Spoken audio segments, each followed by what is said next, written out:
no matter what the timesheet says, no matter what place you get, no matter what your finish time is, no matter what picture you take after you cross the finish line, the only thing in this world that is going to know your level of pain and the amount of effort that you gave on any day during anything you've ever done in your entire life is you and your conscience.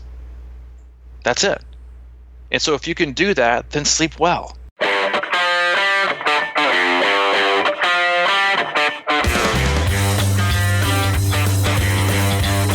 time to roll, my man. Good morning, my goofy amateur friend. Good morning, my bearded expert buddy. I was just thinking about that. God. I had that pulled off, actually. Ah, so did I. Oh, look at that. Man, we are just like goofy and prepared. Goofy, sometimes prepared, and often, for at least me, often bearded. But yeah, welcome, Crushing Iron Podcast, 320? 319. Yeah, I'm not the office. Oh, man, you're moving around a lot. You're all over the place. I did some calculations this morning, and we're at my mom's right now because we came from Chattanooga into Nashville last night, came in early, so Hayden could spend time with his nana, and this is the 9th different bed I have slept in the last 3.5 weeks. But that's not a bad thing these days. It's not terrible, but you've known me, as well as anybody. Like, from a guy who never wanted to go anywhere and do anything, this is like a total transformation for me. Yeah. We're talking pull-out couches, guest room beds, roll-away beds in hotels, couches in hotels, beds in hotels, our house, our guest room here at my mom's house, in this 1921 single bed. And I'm like, Mom, when are you gonna get rid of those 1920, they're wood? You look at them and you're like, I bet you one of the presidents from the early 1800s, at some point slept in these. The most, and the mattress is just straight concrete. The sheets are see-through. Mom, I love you if you're actually listening, but as I told her, I said, listen, if you want us to come and visit more, we're gonna have to up the upstairs game a little bit with the guest room. Because as I'm sitting in here, Hayden and Allie are downstairs. I also get to look at all the creepy, ridiculous staged photos you had to sit in when you were 8 years old. And this one, I think I've got white pleated pants on and some brown loafers and a blue and white button down, looking creepy, even though I'm 9. But anyway. I think you should post some of those pictures. Yeah, listen, we've had athletes, you've been here multiple times. We used to have we have had our camp welcome nights here before, so I think some other athletes actually have those as blackmail. But yeah, we won't encourage that. But yeah, we will encourage you to tune in and stay tuned in for today's podcast. We appreciate you joining us. If it's your first time, we appreciate it, and we appreciate you listening and giving us the chance to connect. And we talk about all things triathlon and life, how they intersect, how they intertwine. We give our experiences as both coaches and athletes, and also how the stories and the successes and the obstacles that our athletes also overcome. And we just kind of like to have an open dialogue and conversation, and hopefully that allows you to feel like you're part of it. It's probably one of the best compliments that we get in terms of why people enjoy the podcast, is that it feels like people say it feels like I'm in the room with you, and you guys have a great rapport, and it feels like I'm part of the conversation. And so we always aim to keep it that way. We rarely, if ever, have any structure. We just kind of let it go with the flow. And but yeah, we were joking on the beginning of this podcast about a recent Team USA USAT article that was titled 10 shows and podcasts to eliminate the boredom of training indoors. Yeah. And I found it quite interesting. And one of the big tagline was, maybe all you need is a goofy amateur and a bearded expert to tell you that you can do it. And yeah. That sums up our podcast. There it is, right in a nutshell, man. Big shout out from Team USA. Appreciate that. I do have to say, though, that while incredibly, I wouldn't say incredibly, that's over. That's a little bit too much. Bring it down. Yeah, bring it down. While kind of humbled, by it, humbled is a good word. I think it's overused, but kind of humbled by it. I did also have to remind myself that USAT is also like aligned themselves with the people like Ben Greenfield and their like. You remember those like universe-centric balance bracelets that people were spouting off as like the next big thing that would cure all things. This is probably like 8 or 9 years ago. Yeah, like the magnet thing. Yeah, the magnet things. Like, it's just, from like the center of the earth, and it's going to keep you more balanced. Like, they also promoted those. So, you got to take everything with kind of a grain of salt. So I don't want to be in the same article as that, obviously, because I think it's a bunch of garbage. But my wife is ecstatic because I was even listed somewhere in the same long lines as like Gilmore Girls, which is that's a story for a different day, and I'm not sure if it's a compliment or not. I don't. Is that a new show or is that like an old show? It's an old show. I'm not going to. Maybe that's what they're trying to say. We're old and. Well, Black Mirror was on there. Oh, that's true. Yes, and Black Mirror is definitely not old. But anyway, I thought it was a good quote, though. I mean, all around, there's some good stuff in there. I mean, it kind of described us pretty well, I thought. I thought it too, and I can't remember the young lady who. Emily Randolph. Thank you, okay. Emily. Emily Randolph. You've done your due diligence and recon. Mm-hmm. Yeah. Thank you. Hopefully you. Let me just read it real quick. Okay, man, you're trying. I mean, because people are. I mean, I feel like right now you're like standing in your living room, and you're saying, "Yeah, I'm just gonna pull it up and read it." But in reality, you've like printed it off, laminated it, and framed it. It's like hanging above like the head table portion of like the dining room. Oh, it's framed already. Yeah, that's what I thought. All right, go ahead. No, it's just. Yeah. All right, she says, if you need guidance or even just some simple motivation from your everyday triathlete, Mike and Robbie have you covered. Twice a week, they give direct, honest feedback about the ups and downs of the multi-sport lifestyle.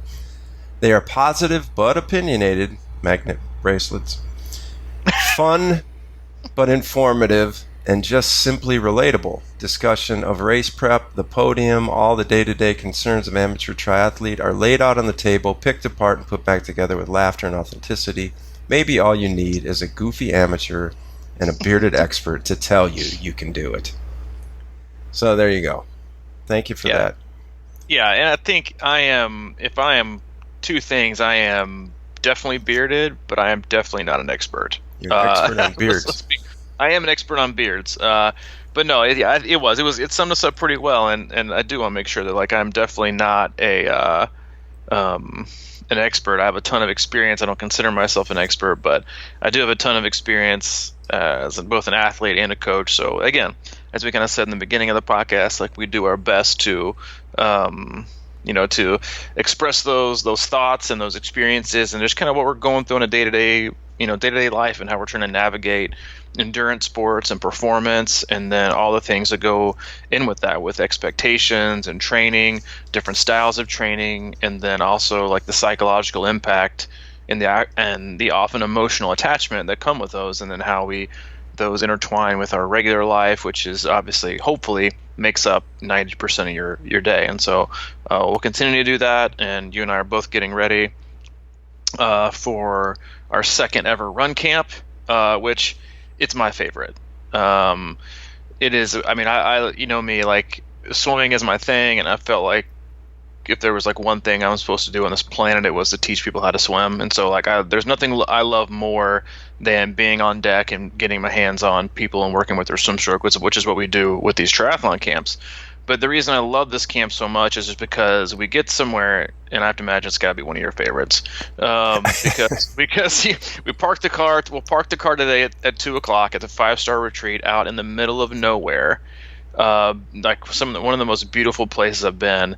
And we don't get back in until Sunday. We're all in the same lodge. It's like gigantic lodge. It sleeps like 40 people. Gigantic like commercial kitchen. Bunch of places to hang out. Anyway, you just kind of hang out. And it's a great place to kind of like detach from, Earth in a way, and like all the things that can kind of get at you. And then there's very poor cell service out there. You do have Wi-Fi in the lodge, obviously, but we should hang out with a bunch of our athletes and do a lot of running, and then really doing a lot of connecting.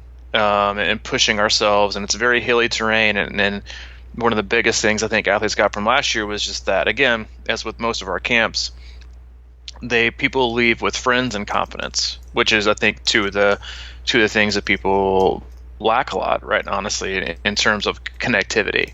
Everybody has friends on Facebook and followers on Instagram and whatever, but connecting and finding true friendship with like-minded individuals that are open and honest and supportive, and then pushing you in an environment where you have those kind of people surrounding you and cheering you to do things you wouldn't do on your own, builds that confidence, and you get to take away both from a lot of these camps. And that's not a credit to you and I. That's a credit to our athletes, because they are a great group of people, and something that I know you and I both feel very fortunate to be around.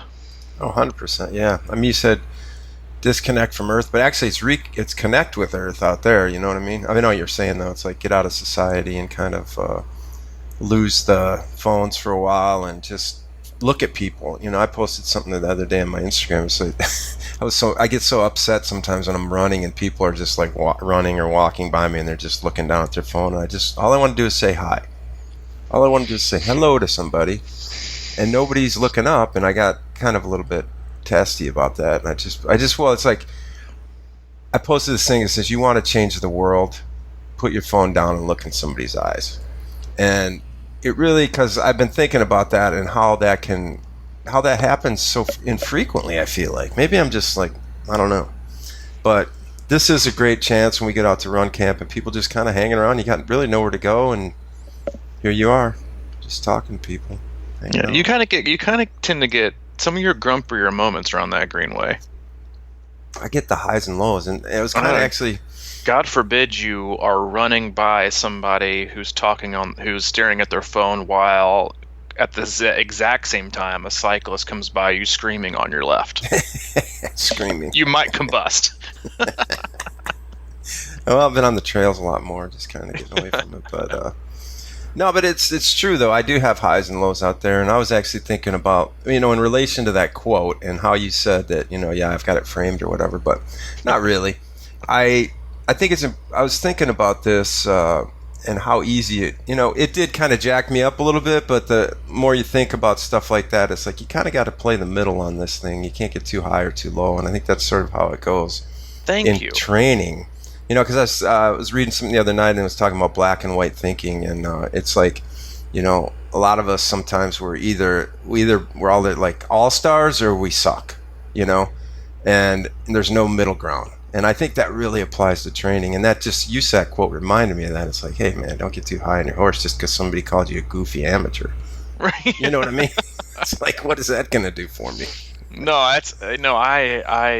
Yeah. It's funny how we're always kind of on the same page. But I was joking with another athlete who's kind of giving me a compliment. And you know me, I'm working on it. I try to do better. Sometimes I take compliments really well. Sometimes I just frankly suck at them. And she was like, dude, you got to find the happy medium. And I said, perfect. I'll be the medium, you be the happy, and we got it covered. Because I do. I'm just kind of, I just like to be even keel. And I've already gotten like a very stern scolding to already this morning from my wife, because we're talking about Christmas gifts. And she's like, you're robbing the joy of it because you don't ever ask for anything. I'm like, oh, this is a whole topic for a different day. I can't wait till you I know, just wait till I'm sure you'll hear about it at Run Camp, because I was just like, oh my God, I don't need anything. All right, I don't need anything. No, I laugh because I kind of agree with that. I just don't. And what's the point? And just like she's like, oh, it's about shopping. And anyway, back on topic. You'll hear us go back and forth on this at Run Camp. I'm sure you're pumped. But I was honestly thinking, is we got a ton of feedback from our podcast on Monday, and in terms of, or was it Monday? No, it was last week, about the running podcast we did. And there were definitely a couple of caveats I wanted to get into about that to start, because I think people are jumping on it like white on rice, which isn't bad. But there are also a lot of things also consider. So if you've listened to that podcast and you haven't, go back and listen to it. The percentages are half of the formula. The other half is what pace you choose to run those at. You got recovery runs, easy runs, and long runs, and you get these paces from a 5K test, and then you establish these pace, and then you do it for 12 weeks, and you reestablish. And we had an athlete, Larkin Hagen, who was started this specific phase a while back. She's training for a marathon and had like, an over around 2-minute gain in a 5K in just 10 weeks from doing this. No speed work, no nothing, which is like one of my biggest like pet peeves when I was like, how am I going to get faster without doing any speed work? And like, listen, you got to train your body. Well, the thing is that if you're a huge proponent of doing speed work all the time, and you have to do speed work to get fast, then you're also telling me that speed work doesn't also help you aerobically. Whereas aerobic stuff also helps you with your speed. It's about adaptation and building the frameworks, then you can hold speed down the road. Anyway, then you have a lot of athletes who I think they hear 6 and they think, all right, well, if 6 days is great, I need to do 7. And going back to like what you're saying about not getting too high, not getting too low, is so everyone this time of year is kind of going back to what went right last year, and or what went wrong, and like we always like to give like, and again, this is kind of indictment on myself too, as someone who doesn't take comments very well, is most of the times like when an athlete looks back on their previous year, they always like to look back at like what went wrong and what they didn't get or what they didn't achieve, not what went right and what went well.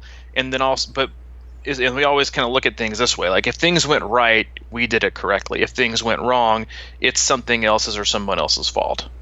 When oftentimes we always need to look within first and kind of pick apart ourselves. And most athletes this time of year look back and think, well, you know what, I didn't get the results I wanted to. I didn't meet the expectations that I had. I didn't complete the race that I wanted to because of this or whatever reason. And the answer for them is always what? It's always more. I got to do more. I got to race more. I got to train more. I got to do more hours. I got to bike more, swim more, run more. Everything is more. And you see this with athletes. And when I talk to someone on the phone, I'm like, like if you miss a workout, like, if you miss a workout on a Tuesday because you're too tired, 9 out of 10 athletes are going to do what? I'm going to move it to tomorrow, and then I'll do both workouts, which is insane. Insane is kind of dramatic, but it's ridiculous because your body was just telling you you're too tired and you've dug yourself a hole. So you know what we should do the next day? We should double down.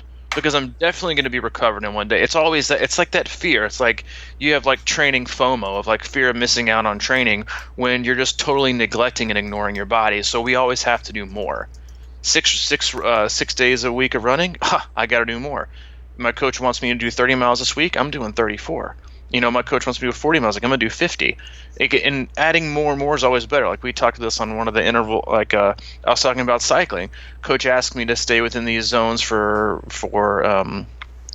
training, and on those last 3 intervals, I just went out and just kind of like totally roasted myself. Like where you just went and not ruined a workout, but you took away from your workout by probably trashing yourself more for the next one by always having to feel like more is the answer.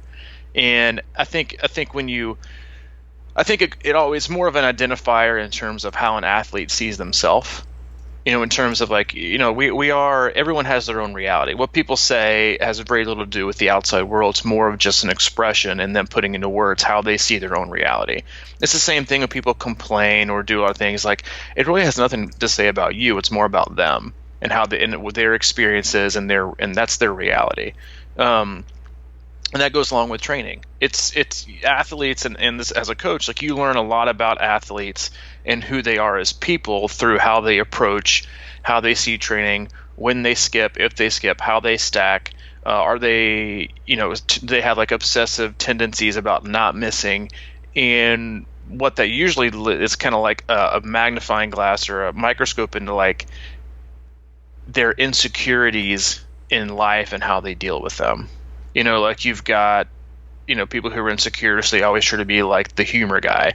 So you tell lots of jokes that people will be laughing and not, because we're all afraid to like be quiet and still, because then people can see us. People do it on Facebook all the time, in terms of like, let's pile on everybody all the time that did something regrettable or made a mistake, because as long as we are like shoving all of our energy and focus into something that somebody did, then they're not going to look at us. So let's do that. And so when you go back to like training, everyone thinks the answer is to always do more. Why we have to cover up something that we missed or that we're not good at by always adding more. But the majority of athletes should probably actually go back a step and actually do less. Because by doing more, you're just going to continue to smother yourself in overtraining and a lot of wasted time. But in order to figure out where you truly stand, you have to kind of peel back the onion, as an analogy, and figure out exactly what's going on so you can actually address the issues that you have, not just continuously smothering them for the sake of piling on and piling on and piling on, when refinement is probably what you're looking to accomplish and maximize your time and not waste your time and figure out what you can really do going forward for the rest of this next year to be a better athlete. All right. Yeah, I know. I went like around and around in circles on that. I'm trying to figure out where to pick that one up. Okay, well, let me pick it up as a side interjection to let you catch up on that rant.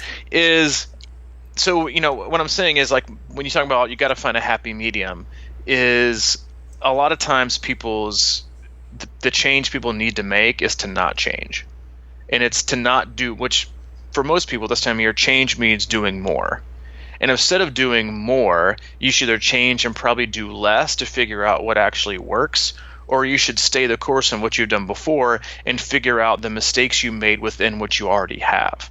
Going back to our podcast on Monday, it's not about changing things and doing more. Sometimes it's about refining what you didn't do right under the same outline before you kind of reinvent the wheel. You've got a wheel, and let's say you've got one or two missing spokes. Instead of buying a whole different wheel, just fix those two spokes, and everything will be fine. Mm-hmm. Yeah, it's kind of about working through problems instead of going around them. And I think a lot of times, like our self-image is not based on like an objective reality sometimes, and we have this different perception of what we should be doing. And like when you're down and you say you're tired, that's such an interesting point. Is like when people are down and they miss a workout, they have to immediately think they have to double down. I mean, that is just like, I think that sometimes becomes the problem with everything, is because what are we basing that on? It's like, what kind of, is it because we're seeking a high? It's like we have to have an epic block. I screwed this up and I don't have, but I'm bringing it back tomorrow and I'm swimming 10,000 meters. And I haven't swam more than 1,000, but and that to me is always the point, right? Like, if you can do that, why are you so afraid about the race? Like sometimes people do that. They're like, man, I haven't been biking. I need to go out and do a century ride tomorrow, and they can do it. A lot of times, I should say. But that's an interesting point to me, is that we ought to be able to think about that. It's like we talk about it all the time, is sort of save that long run for your race, and I don't know if I can do it, but like we always do crazy stuff during the middle of training, and it's ill-advised mostly, but it's amazing how the body can suck it up. And I think if there's a lesson there, that might be it. It's like, okay, you don't need to do that today. You're probably in a lot better shape than you think you are, and you just need to rest, or interestingly enough, do less right now. I think like the less thing is such a grip. I don't always say doing less is the right thing. 9 times out of 10 it is. But I think as humans, I think we've wired ourselves, and you see this especially with, triathletes are this way. Like there is like a sense of like masochistic self-abusive tendency that athletes have to, like, it's like there's this psychological impairment of, we want to increase our body's uncomfortability, or just being uncomfortable, or being in pain, or whatever you want to put it. Obviously pain is like relative. It's like numb it. Yeah, it's like there's this, and this is so, like, and again, like, this all goes back to athletes and like why they get into the sport for a variety of different reasons. But I think it's such a healthy conversation, because that's why, like, as a coach, figuring out how an athlete is wired, like, and that's why you have to coach the person first and then train the athlete, not coach the athlete, train the person, because everyone's wired different. everyone has had like so many different experiences and or even trauma in their life, or they were raised a certain way, or they had these feelings of inadequacy or insecurity, and those feelings and thoughts and experiences and emotions, like they still drive you, and you might not even know it, or you haven't thought about it. Like, we're often like, I don't know what psychologist it was, whatever, but like you basically formulate a large portion of who you are and your tendencies and thoughts and feelings and experiences from like before you're like 8 years old. How you see things. That's why you're like your parents and how you're raised and how you're born like has such a large effect on the rest of your life. And when you look at these athletes that are like our youngest athlete that we work with is in like the 18 and 24 age group, and the oldest one is in the 70, 74. So like a huge wide range: male, female, married, not married, with kids, without kids. Huge athletic ability and experience levels and goals. And so, but like, yeah, those matter. But like, what also matters is like what you hear a person like say or communicate, or asking them, well, tell me a bit more about that. And like that was one of like the biggest phrases I learned like when I was in treatment, was like, you start talking instead of like continuing to ask like questions. You're like, oh, tell me more about that. Because in order to understand someone, understand what their needs and training, you have to kind of know, you don't have to know every single bit about their life. But I'd probably argue that one of like the most like sacred, anonymous, your secret's safe with me places on this planet is like the Training Peaks comment thread. Like the stuff that like coaches hear is like you hear things that are expressed and communicated things that like sometimes people don't even tell their spouses, or like your first know about pregnancies or sickness or job loss or job change. It's a lot.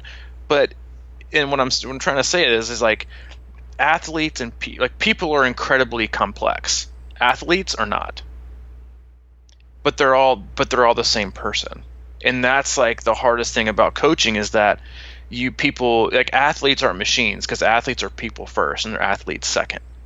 But yet oftentimes we like to treat athletes as these machines that are just on and off, and then disregard how you were raised, disregard your life experiences, disregard your insecurities, disregard the mindset you've created and kind of developed based on how you've seen yourself and the story you continue to read and basically speak into truth. And that's just supposed to be neglected, and yeah, you still need to do this workout and you need to have this mindset. No, it's also about like the mindset, and that's goes back to like the most triathlon races that people focus on. They always go longer and longer and longer. And yes, is it about wanting to explore what their body is capable of? Sure, but it's also because it's not that sprint and Olympics aren't enough because of their distance. It's because the athlete. Let me rephrase that. It's because the person needs more. They've fulfilled and satiated this appetite that now covers up some kind of emotional or mental struggle, or boosts confidence to a level. But now we have to do more. Now, if we do less, then what are we gonna be like? What are we gonna be left with? And I just think that like if you're listening, and especially if you're a self-coached athlete or you have a coach, like knowing how people are wired, you're not gonna figure it out overnight, but that's how you nudge people in different directions to let them figure it out. And again, like I'm a hands-on coach in communicating, but I like for athletes to figure things out themselves, because it's up to them as a person to figure out how they want that to be with their life. And when you continue to add more and more layers of training and volume and intensity and then pressure and then expectations, what you're doing is you're no longer answering these questions or quelling these thoughts or silencing these fears. You're actually just pouring gasoline on them, because you keep telling yourself that more is the answer to feeling okay, or feeling okay or all right with yourself, or that you're good enough, or that you deserve to be here, or that you are an athlete. Like my biggest pet peeve, I'm not really a runner. Do you run? Yes, you're a runner. But when you hear that, what do you hear that person saying? I am something, yet I'm not willing to admit it because I don't think that I'm worthy of that label. Or I only do sprints. Who cares? Or I'm only doing, like everybody's, I'm only doing a couple 70.3s this year. And you're like, Yeah, okay, that's that's right. like more than like 9 billion people on the planet can do, but half the planet can't even walk up one flight of stairs without wheezing. It's like we always, and don't get me wrong, I am a huge, like, you can put me in this pot. Terrible at taking compliments. I've always always from like the time I was born, I can remember it, like just never feeling good enough. Like I think there's some things you're born with, and it's not. It was, and then life experiences. Just for me, like from like the time I was in like second or third grade, I just had this like innate feeling that no matter what I did, it wasn't good enough. It just wasn't good enough. And then what happened was that, like, as my life went on, I had these other traumatic experiences and things happen to me that just reinforced to me what I kind of innately thought about myself. And then you insert endurance sports, which gives you a platform to push in like a healthier way. If you make it, because again, like we talk about health in a physical way, and that's true, but then you also see athletes who beat themselves into the ground and who are obsessed with weight loss and who become so fragile and injury prone that they can't ever make it. They just beat themselves into the ground. Or they have DNF after DNF after DNF after DNF because they're just chasing this answer without asking the right questions. And we often forget to answer and address the mental and emotional side of these events, and what the opportunities are, yes, great in terms of what it can do for the athlete. But on the flip side, there is this, it's not an evil side, but there is this negative side that can be attached to it if you're not careful. And you're not willing to kind of be open with those. And I think it's an important conversation. I don't know how the hell we got here, but I don't either. But it's like the extreme, man. What's the biggest phrase in life? It's like moderation, everything in moderation or whatever. And the nature of this sport sometimes can push things to the extreme, and we get into it for that reason sometimes. So it's like walking a fine line. I get those. It's weird, man. I get both sides. I'm very black and white in that regard, because there's a lot of times when I just feel like, like I played sports a lot coming up, so I feel like a complete athlete. Like when I get moving, a lot of times that's my comfort zone. Like I believe in that. And it's interesting you talk about like people who say, I'm not a runner, or I'm not a swimmer. And I've talked about it before because I never really was a swimmer. And at some point I just had to say to myself, you are a swimmer. And that's the difference right there. And you are a runner because you are, first of all. But secondly, you have to believe that, or else it's never really going to go well. I don't think. Mm-hmm. I mean, I just think that if you every time you get into the water and you say you're not a swimmer and you're not good and you suck in the water, whatever it is, you're just not going to have a good swim. At some point you have to just say, hey, I am a swimmer. I may not be the fastest or whatever, but like you have to believe it. And I think that's so important, and the weird part for me is like athletically and physically, I've always been in my comfort zone. I don't know if that's because that became my meditation when I grew up. That was my escape. And fortunately, I was fairly natural at it, or maybe just because I did it so often. I was out, when I was a kid, man, that's all we did was just do stuff like that. And whatever, we made up any kind of game and would just play it in the ridiculous challenges or whatever it is. So that's just sort of how I rolled when I grew up. But I felt uncomfortable and awkward and insecure in the classroom. And it wasn't that I was smart. I was if I could stay focused and really get into my thing, I was really good at school.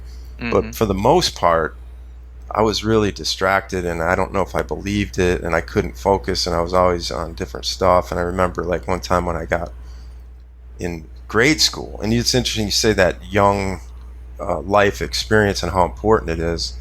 I think it was like 5th grade or something. They moved me from they had these tiers of like, dumb people, medium people, and the super smart people or whatever. I don't think they called them that necessarily, but yeah. I was in the middle, and I remember the day they moved me up to the advanced because I must have had a good test, or who knows how they do that kind of stuff. And like, how ridiculous is that to really get that,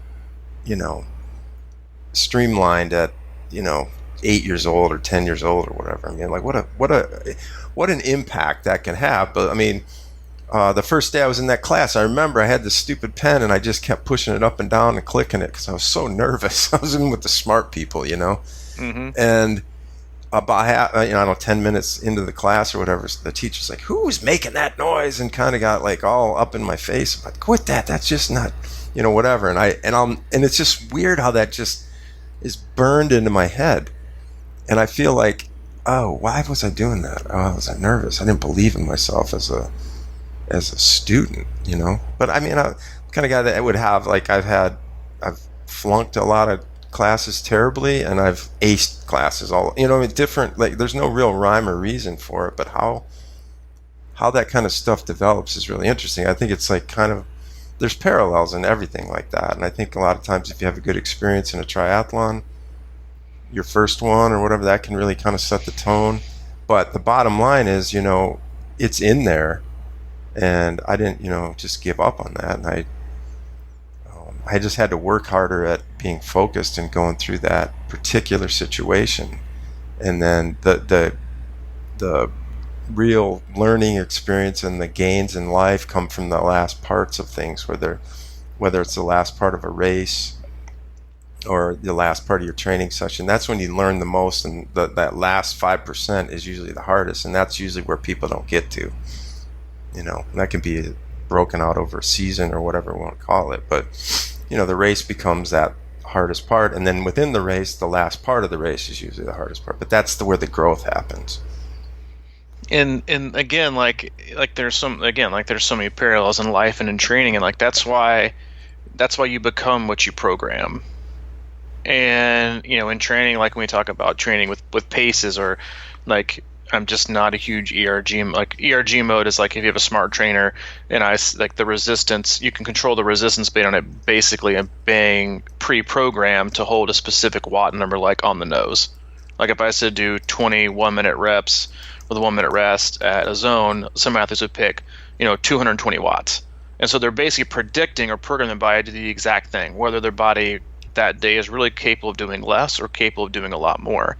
We love to program and control it so we can know beforehand and kind of not have that surprise, because everyone hates surprises, or we just kind of like to be in control of our expectations instead of just allowing our body to speak for itself. We like to speak for it, which oftentimes, especially if you're married, you know how that goes. You get in trouble, and you got to let things kind of play out. But in life, like, you're also like, you become how you program things and the story you tell yourself, and you line up to races and you don't think you can, so you don't. And like, then that's why, again, like when I start to work with athletes and they go and do races, like, people's innate fear to race without a watch or to cover it up is so telling, because you would think that it's like an athletic kryptonite. Like, what the hell is that thing on your wrist really going to do to you on race day? It's not going to improve you at all, period. In fact, it's probably going to hold you back. And so when you allow people to, it's like a blindfold. And when you take off your watch or you hide it, it's like taking your blindfold off. And you're finally allowed to like race free, without expectation, without pressure, without having the addictive nature of looking down at your wrist every 5 seconds and making a snap judgment on, am I good enough? Am I fast enough? Should I slow down? I can't do this, or I can do this, or I'm going way too fast. This isn't right, or I can't hold this. Every 5 minutes at like the least at the interval. Most people look at like every minute. Like, you're saying like your pet peeve is like going on the running on the greenway and somebody's staring at their phone. Well, like, watching an athlete like stare at their watch every 2 seconds is like judging your day every time you blink.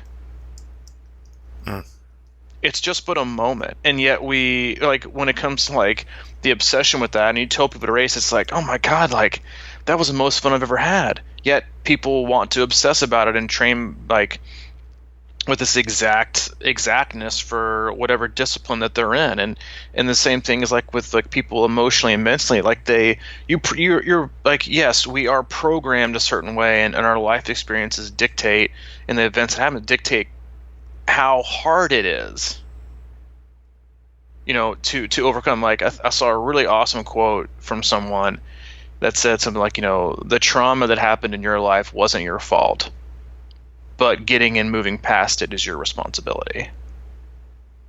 And that spoke to me like just in a lot of different ways. But I see that with athletes and not in like this really awful, some of it is like just traumatic experiences, but like that, like we have these and then we accept them as our identity. And this is the same thing with people who are alcoholics. Like one of the biggest reasons I was so driven to not let my life go to waste once I got sober was that I sat in some rooms with these people who are in recovery, and they just all looked miserable, like they hated things because they had accepted that they couldn't drink anymore and that they were going to be labeled an alcoholic, and that was the rest of their life, and it was over.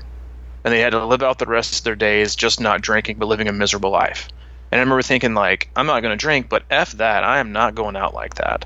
And it was a defining moment for me because it was one of the very first times in my life that I felt like empowered to change the way that I always saw myself in terms of never going to be good enough, never going to be successful, never going to amount to much of anything.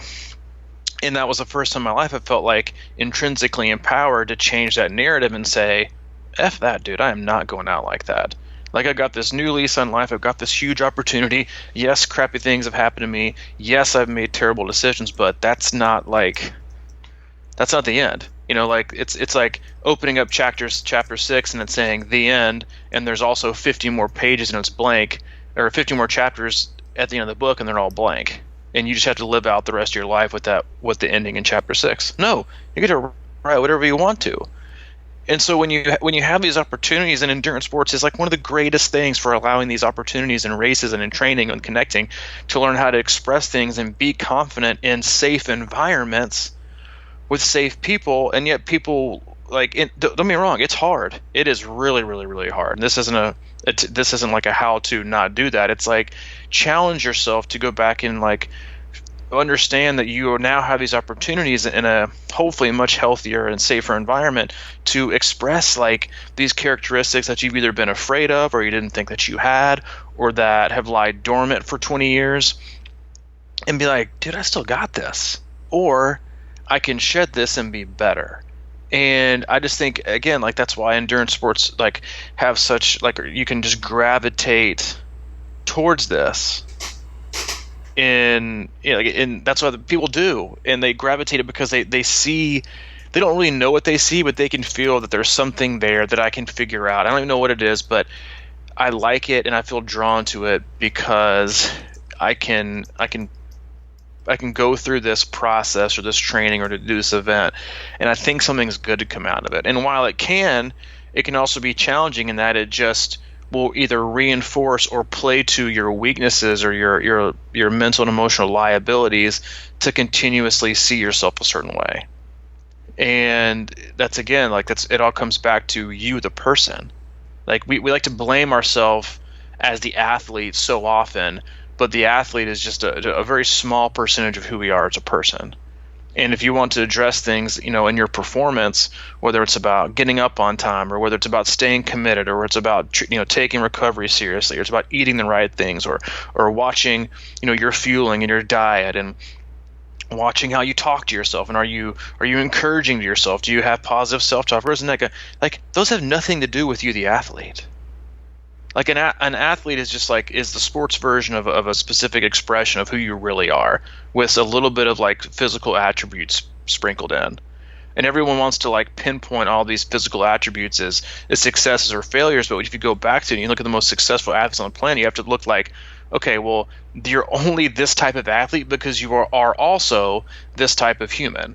And like you're wired this way and you do these things in your life and you're driven. Like you look at Kobe Bryant, obviously one of the best basketball players of all time. Off the court, now he's become like this like dialed in businessman who's like creating like all these incredible opportunities, and he's just as driven, has the same like level of commitment. He still gets up at like 4 a.m. in the morning, gets his workout, and then like goes to work and does his thing. That's yes, you're gonna remember him for his athletic ability and what he did, but like it was his mindset as a person that was expressed athletically, not vice versa. And I think sometimes we get those haywired with ourselves as age group athletes and thinking, yeah, but like I'll never be able to be the athlete that I want to be unless I can express or work through mindsets or obstacles or magnify successes that I'm having as a person to be able to perform the way I want to on, whatever kind of athletic endeavor it is. Yeah, man. Well, that's sort of like that.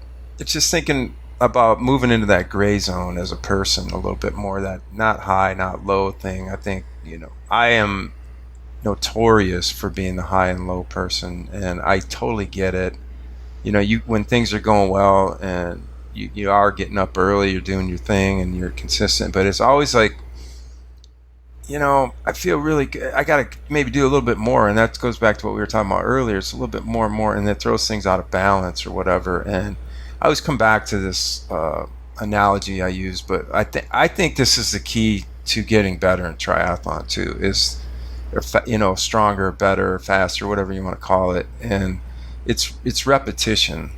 When I was starting to play my drums and learning how to play drums in my 30s, it didn't come with me naturally as a kid, and it was very difficult. And it was the repetition, the slow repetition, that really put it into my body and into my DNA that helped me become a better drummer. But at some point, the same thing happened where I would go and I was pretty decent, and then I just started playing. I wasn't working on things. I wasn't, thinking about form and whatever. But like, to translate that into triathlon, I think that's why, for me, you hear, I only have a 30-minute run today, but you go out there and run a 30-minute run with perfect form. What does it take? Or swim. What good does it do if you're going to go swim 3,000 meters, but you can only swim like maybe 500 with decent form? I mean, yeah, it makes you tougher. It makes you, gives you the confidence maybe that you can get through a longer swim or whatever, but I don't think you get better. And this is where I really get into this thought about when I was playing bass. I played baseball in college. I never worked at it. I was always pretty good. I never got much better, though. There was times in my senior year, we brought a coach in, and I absolutely hated him, and he was just drilling me and draining me and making me work on these little, footwork drills and all this stuff that I never did because I could just sort of carry myself. But that was the only time I really feel like I ever improved in baseball, is when he was on me, making me do the little things over and over and over that made me an overall better player. And we don't do that. We just go out and go through the motions, or push ourselves too far just to be in pain or prove that we can go a long ways. We don't think about the little things. It's like the swim analysis you do. I mean, do people really work on that stuff? I mean, certainly some do, but then you get to a point where you're like, I know, I got it now. You give up on all that stuff, and then you just start pushing for mileage or pushing for distance. And I think there's so much more value in getting really good at fundamentals and things like that in life, in training, whatever it may be, because then they just become, unconscious. It's such an easier thing, and we always like I alluded to a little bit on like one of my biggest like pet peeves on social media is when people just complain or rip people because, and I think of this too, like about our own podcast, like people like this day and age, like if you do anything media or even really just anything in general, where you have a mom and pop store with a Facebook page and you have one employee that makes one bad interaction on a really terrible day of their life, and somebody goes on your Facebook page and just land blasts the company and this person about the worst experience ever. Give people a effing break. Like I think about sometimes too, like and how like we may not think of this, you might, but like how vulnerable it is too to like put out a free podcast that just you and I talk and then iTunes allows anybody on the planet, no matter what mood they're in or what podcast they listen to or what kind of motive they have, to leave whatever thought they have that basically labels this podcast based on 1 to 5 stars, and then they get to leave a comment. Like the vulnerability of that is enormous, because we allow everyone these opportunities to basically judge people every day on the worst day of our life. But yet, if you wouldn't want the same done for you. So that's like a little side commercial, but give people a effing break. Yeah. But going back to like looking in the mirror and how people don't like to do that in general, like that's why it's so much easier to blame the athlete of ourselves, the athlete version of ourselves, than it is the person. And athletes do that a lot. They are so critical of the athlete or their ability to perform or how they can, how well they're doing or improving in a specific discipline, swimming, cycling, running, whatever it is. Yet a lot of those attributes and maybe the missing pieces or the obstacles or liabilities that are in the way, like there's an athlete inside every one of us. Every one of us, there's an athlete. Like if you move, you're an athlete. Now you might see like, oh, I only see athletes as people like, Simone Biles, a gymnast, or I only see athletes as, Lamar Jackson on the football field, or LeBron James in basketball. Like that's how your version of athlete is, and if that's your version, then no, you're never going to be that. Like newsflash. But we have an athlete inside all of us, but that athlete is driven. The athlete is the car, and you're the driver. So you can't blame the athlete for where you go. You got to blame you. And that's hard because you have to look at the decisions you make, the commitment level you have, the energy you're putting towards different areas of your life, your diet, your fueling choices, your ability to adhere to workouts, your ability and your mindset to either, go along with and conform to the integrity of a plan or to sabotage it. Because sabotage for athletes is like one of the most uncommon things talked about, because athletes will do this a lot by running way over time and running a lot harder or doing more or moving things they know they shouldn't move, because self-sabotage gives them a level of control to where they can almost safely admit defeat while not being successful for weeks and weeks and weeks and putting themselves in a position to be successful, because then failure is something they can't predict. But sabotage, you can predict your failure, and that's why so many athletes gravitate towards that by bailing out and skipping workouts or going too hard, because they just the amount of pressure to like put themselves in this vulnerable state is something that they're very uncomfortable with. And again, like if you really want to, like this time of year, if you really want to address things that you can do to be better physically, when it comes to cycling, swimming, running, whatever it is, whatever endurance sports or life, like look at like what you can do better as a human, as a person who functions 24 hours a day, 7 days a week, and training makes up like less than 5% of that. Like it's that's how it should be, not the other way around. How committed are you? If you're not committed or you're having trouble motivation, figure out exactly why. What's missing? And address that versus, well, I can't really figure out what's missing, but in order to kind of cover up that, it's like cooking a bad meal, and instead of starting over and understanding what you did wrong and that you may have not have put the right ingredients in and you got to take ownership of that, instead of cooking a whole new one, you just throw a bunch of extra sauce on it and serve it and expect that to make up for it. And I just think it's again, like it's hard. Like this, and that's, I know, like some of the finer points of a lot of our podcasts is that like this shit is hard. Like I'm not telling you this because it's like easy and that I don't still struggle with it, because I do, but it will allow you to perform better. It will allow you to make this sport sustainable. It will allow you to push yourself more, and hopefully it also will allow yourself to be happier along the way and figure these things out and push yourselves. And again, like the sport can be used for so much good if you let it, by challenging things in an appropriate and healthy way that can help, mold you. Like we're all like, everyone can change. You're all moldable. Yes, are some of us going to be like, fresh Play-Doh versus stale Play-Doh? Sure. Some of us might be easier to mold than others. But you can still all be like, you can still change. Like you don't have to just settle for, I'm never, like I hate the phrase, I'm never going to be this. Well, you're not, because you just told yourself you're not. Like life is endless. The possibilities you have in athletics and in life and in relationships and business and whatever, like it's infinite. It's infinite. And I'll be the first one to tell you, as a living example, not that I have like, some extravagant life you'll see on,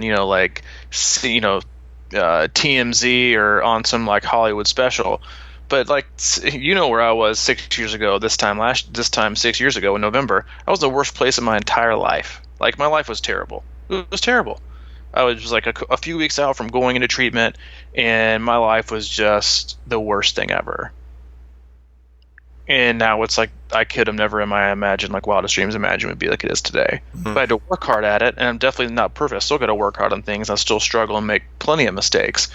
But like, you don't have to just settle for the mold that you're in now. You can, like, with support and with friends and with the right relationships and the right kind of motivation and community, like, you can push yourself to new limits. You don't have to define yourself or label yourself as slow. Like, everyone has their own version of slow and everyone has their own version of fast. So stop telling yourself that you're slow. Be the best version of what you have, and that's good enough. Because the only thing, this goes for racing 100%, the only thing on this planet that's ever going to know your effort level and your pain is your conscience. No one else will ever know.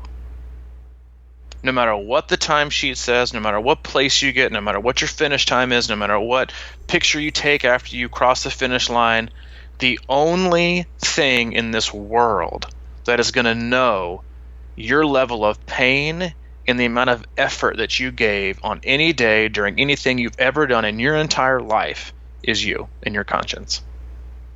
That's it. And so if you can do that, then sleep well. Because who the hell cares about what anybody else thinks? Because they have no idea. Like, everyone has a different pain level. My pain 7 might be your pain 3. And like, you can't judge people on that. Like, and that's why you just shouldn't even care what other people think. But again, like, if you can sleep well and your conscience knows that you did this, then who cares what the result said? Because there are plenty of, again, I promise you, there are plenty of other people out there that, and everyone will go through this where I talk about this a lot. My least favorite race I've done the last few years was like my podium at Chattanooga Same thing. I was disappointed with my effort. I didn't like it. It still kind of ekes at me.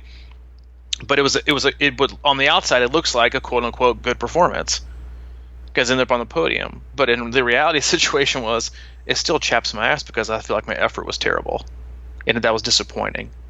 And that's the stuff that sticks with you. And so if you can just give it all and you can put your effort and you can be conscientious of all those things, like, then you win the day.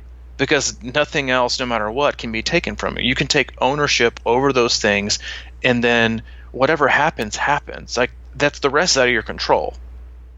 But if you own those two things, then it's going to be really hard for someone to take those away. I agree. Thank you. I concur. That's how I do. I concur. One of these days you're gonna be like, dude, I totally disagree with that.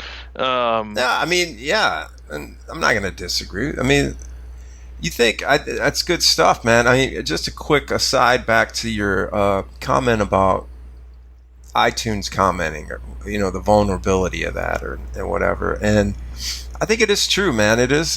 But nobody knows what we've gone through to put up 319 podcasts, and I feel comfortable with it. I don't even look at those again. And I was listening to this. I listen to a lot of comedian podcasts, and there's a guy, Brendan Schaub, who's ex-MMA fighter turned comedian, and I really like him. I just like his approach to stuff. And he was getting interviewed by somebody, and they asked, was like, hey man, you got a lot of followers now. You got 1 million Instagram followers, and I think we talked about this and offline, but the guy said, hey, how do you handle people that come into your groups or into your feed or whatever and start talking trash and they're all negative? He goes, I get rid of them.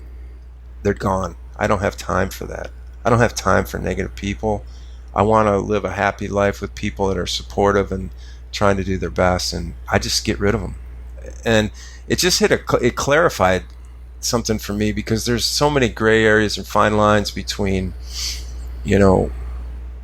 who you have around and who's who you're going to trust and who you want in your life and things like that. And it just solidified and cleared up a lot of things. It's like, man, just don't have that kind of, there's no need to go through life with that going around.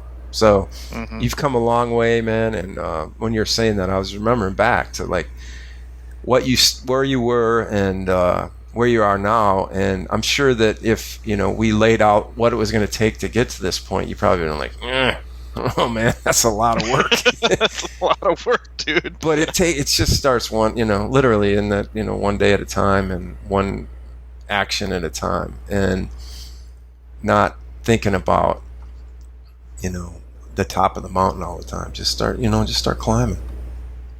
Yeah, well, and the funny thing about you saying that is like, yeah, if you did like tell me all the things I'd have gone through, I'm like, yeah, I pass. Yeah, right. But at the same time, if you would have said, yeah, but if you do these little things, you'll have this life in 6 years, I've been like, yeah, no way.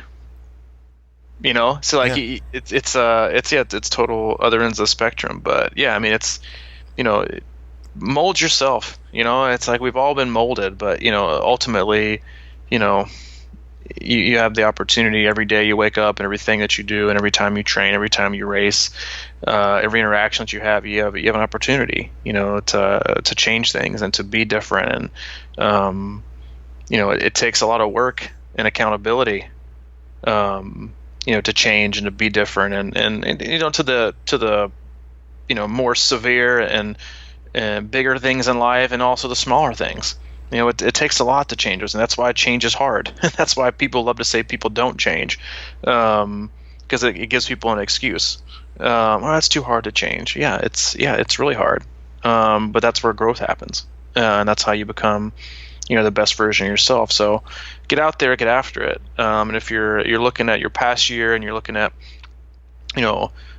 things you didn't do or that you didn't accomplish, or results and measures that you feel like you fell short on, don't blame the athlete and don't blame you.